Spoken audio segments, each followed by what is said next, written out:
देवउठनी एकादशी है।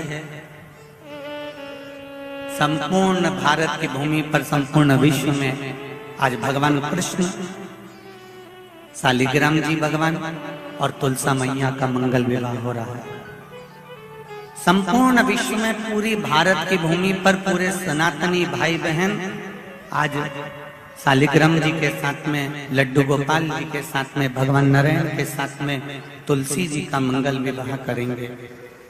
हम भी चाहते हैं कि आप भी मंगल विवाह करें, पर निवेदन है आप भी भीष्म पितामह जैसे आज भगवान से कह देना, भोलेनाथ मैं भी अपनी बुद्धि रूपी बेटी को तुझे समर्पित कर रहा हूँ। एक कर्म गति के कारण तू लूट बैठी, इतनी अच्छी थी, इतनी बढ़िया थी, पर केवल तेरे ललाट पर जो लिखा हुआ था कर्म की गति का खेल लिखा हुआ था, उसने तुझे अच्छे से बुरा बना दिया।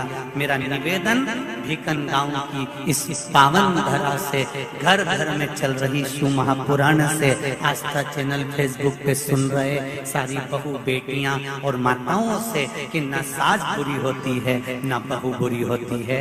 सास नहीं चाहती कि मैं कोई अपशब्द बोलूं, बहू भी नहीं चाहती कि कोई अपशब्द बोलूं, पर ललाट पर जब कर्म गति उल्टी पड़ती है तो अपने आप जिह्वा से अपशब्द निकल ही देती है। यह कर्म गति।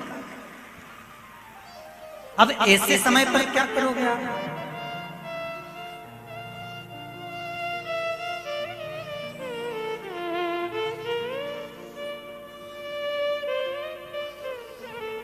ऐसे समय पर क्या किया जाए?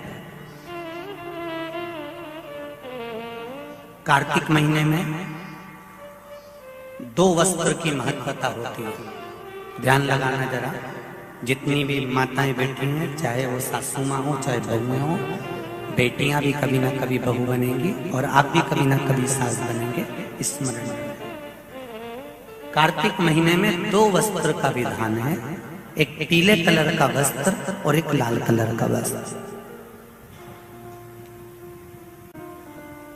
एक पीला वस्त्र है, एक लाल वस्त्र।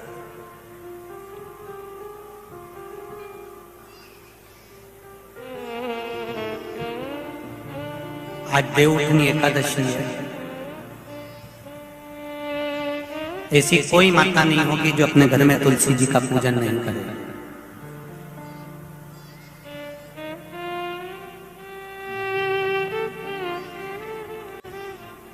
घर की मां यदि आज देवउठनी एकादशी के दिन लाल वस्त्र, बैकुंठ, वैसे तो पचवीगन का महत्व बताया गया है स्कंद पुराण में, जो 5 दिन पीछे के होते हैं। आंवला नवमी से जो क्रम पचवीगन का चालू होता है, पूर्णिमा तक, बैकुंठ चतुर्दशी के क्रम तक, उसका जो महत्व, इन 5 दिनों की महत्वता वैसे स्कंद पुराण में कही गई है, पर आप समझें उसको। लाल वस्त्र अगर कार्तिक महीने में तुलसा महारानी पर ओढ़ाया जाता है और वही वस्त्र बाद में रख लिया जाता है संभाल कर, तो उस घर में किसी कर्म गति के कारण भी अगर अपशब्द निकल रहे होते हैं तो वो अपशब्द, वो वस्त्र रोक लेता है, वो वस्त्र रोकता है। कौन सा वस्त्र? लाल वस्त्र।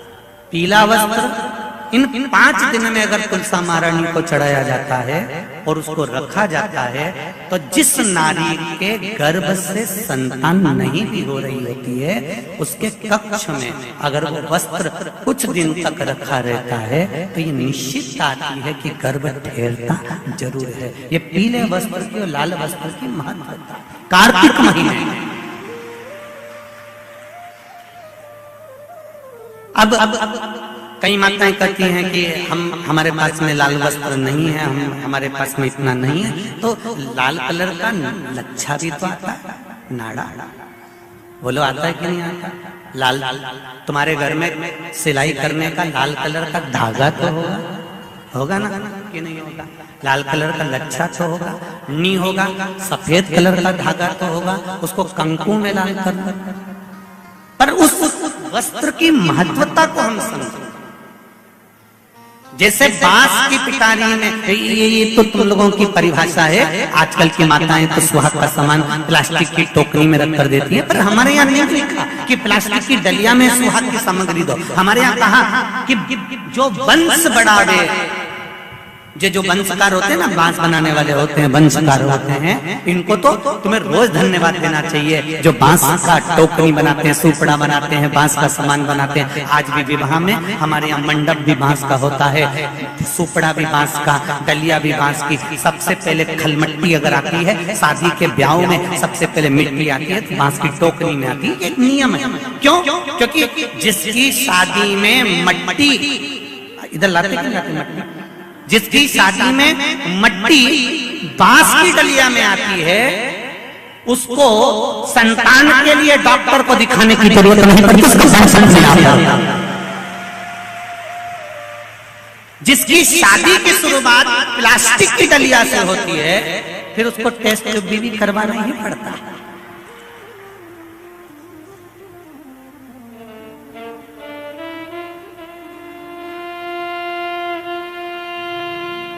ये कुछ हमारे शास्त्रों के नियम है। अब आप उसको समझो ना समझो, चाहे उसके ऊपर हंसो, चाहे कुछ भी करो।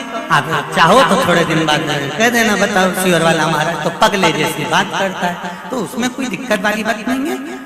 पगले का अवार्ड हमको ही मिलने वाला है, उसमें कोई दिक्कत वाली बात नहीं। पर उसको समझो कि हमारे सनातन धर्म में ये वंशकार, बांस का सामान बनाने वाले, बांस की डलिया बनाने वाले, बांस का सुपड़ा बनाने वाले, सबसे पहले ये वंशकार हुए, फिर खवास नाई ये हुए, फिर चर्मकार हुए, जूता चप्पल बनाने वाले, फिर अन्य जितने जितने हमारे यहाँ, इनको लोग कहते हैं कि इनको हमारे यहाँ से हटा दिया, ऊंची जाति वालों ने इनको पीछे हटा दिया। कोई इनको पीछे हटाने वाला नहीं है। केवल तुम्हारी बुद्धि से लोग तुमको भ्रष्ट कर रहे हैं कि हमको नीचा दिखा रहे हैं, हमको ऊंचा दिखा रहे हैं। किसी जात में, किसी समाज में ये नहीं कहा गया कि इनको नीचा दिखाना। प्रत्येक समाज में, चाहे ब्राह्मण के घर की शादी हो, चाहे क्षत्रिय के घर की शादी हो, चाहे वैश्य के घर की शादी हो, सबसे पहले वंशकार की डलिया आती है, वंशकार आता है। सबसे पहले हमारे यहाँ अगर पादुका बनाई जाती है तो सबसे पहले चर्मकार आता है, सबसे पहले हमारे यहाँ खवास आता है। पहले इनको लाकर बिठाया जाता है। पहले संबंध भी सेठ खुद नहीं जाता था करने के लिए, खवास जाता था, वंशकार जाता था, ये जाते थे, संबंध पक्का कर आते थे और शादी हो जाती थी। ना लड़का देखता ना लड़की देखती। ये सब बाद में चालू हुआ। अब दुनिया के लोगों ने अपनी राजनीति को अखाड़ा बनाने के लिए कह दिया कि ये समाज नीची हो गई, ये समाज ऊंची हो गई, इसको पिछड़ा में कर दिया, इसको उसमें कर दिया। कोई नहीं कर रहा किसी को। भगवान की ये पोथी रखी है शिव महापुराण की, जिस पे रखी है, इसके 4 पाए, 1 2 3 और ये 4, ब्राह्मण क्षत्रिय वैश्य शूद्र, ये 4 पाए पर मेरी शिव महापुराण की पोथी रखी हुई है। कोई साधारण